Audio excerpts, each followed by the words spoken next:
The Victory Garden, Chapter 7. On Saturday morning, I tore away from the breakfast table with a slice of toast between my teeth. I'll go wait for the kids, I mumbled around the toast.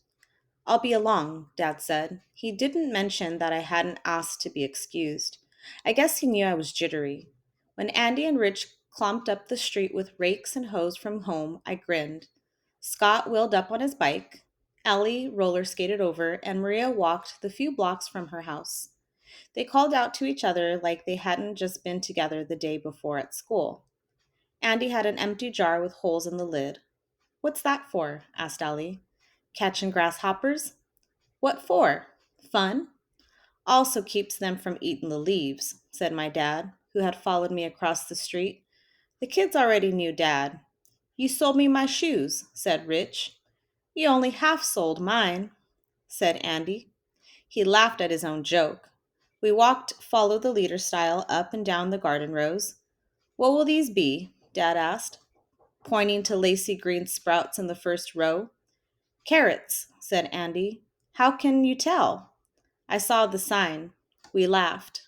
Mr. Burt had nailed brightly colored seed packets to sticks and stuck them in the ground. "How soon will we have things to pick?" asked Scott. "Depends. Mr. Burt staggers his planting so that he has something from the garden all summer. Some plants are already producing, and some are just young sprouts." Dad pulled up a small plant, trapped it to loosen the dirt, and held up the slender beginning of a red radish. "See, you have one crop coming in already." We walked along every row, identifying the plants by the packets. Dad gave us the rundown on what to expect. Some crops were easier than others, he said. Some needed to be thinned. Some had to be checked every day. Some, like string beans, could almost raise themselves. Tomatoes take the most watching because they're slow to develop and have to be watered just so, he said. "And there's a big tomato contest," said Andy. "A whole bond riding on it. Isn't that kind of weird?" "You won't think so if you win it," Dad said, then teased. "But don't worry, I'll be the winner." "Says you," I said. In the center of the garden was a sandstone slab, and on it a statue atop a stone base. "Be careful of St. Francis here," said Dad. "Don't back into him with the handle of your hoe. The Burts set great store about this statue." "Especially Mrs. Burt," I said. "She told me she almost cried when Mr. Burt gave it to her for their anniversary. She loves the bird in the saint's hand and the words on the stone. From where I stood, I couldn't see the prayer chiseled there, but I knew some of it. 'Where there is hatred, let me sow love. Where there is injury, pardon.' I suggest you each choose a crop or two," said Dad. "Then you won't all have to worry about everything." "Dibs on beans," said Andy, picking the easy one. "Fine," said Dad. "Do some research on the crops you choose." "Research?" said Andy. "Find out things. Ask around, talk to people. A little information can save a lot of sweat."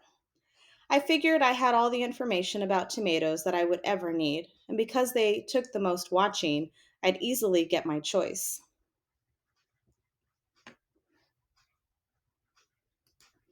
The garden had accumulated a week's worth of weeds since Mr. Bird's accident. "The small ones come right out when you pull," said Dad, "but be sure to get all the root. If the weed is a big one, dig around it with your hoe or a trowel." He showed us. "Lift it out, root and all. Move it gently to the basket so its seeds won't scatter." Then he rubbed the dirt from his hands and checked his pocket watch.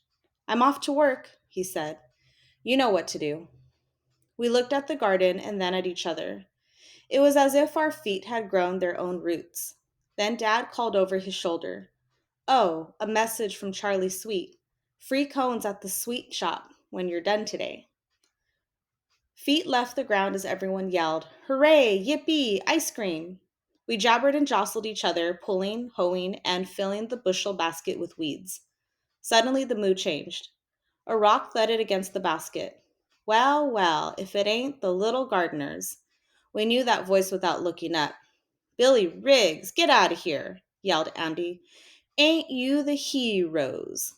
Billy's taunt rang across the garden. "Ignore him," I said. He just wants attention. Well, he's gonna get it. Andy picked up a clod of dirt. Easy, Jones, said Scott. Billy's mean. It's not worth it. I knew Scott was right. Billy lived down beyond the depot, out past the junkyard. He passed my house on his way to school. I'd seen him cut through the Burt's garden, stomping on plants as he went. Old Wolf barking furiously at him from his pen. Andy stood still, arm raised, fist clutching the clod. Dare ya, Billy called. Scott eased Andy's arm down. He's full of baloney. Forget it, he said. Andy dropped his arm, but Billy yelled again, Sissy! None of us saw exactly what happened next. All at once, Billy was down and Andy was sitting on him, blood dripping from his nose onto Billy's shirt. We gasped when he held Billy by the hair and hit him in the face. Ellie squealed. Scott groaned. Quiet! People will hear you, I said through gritted teeth. It took all of us to pull Andy off. What's the matter? Scared I'll take you too? Billy sneered at us. I could have finished him.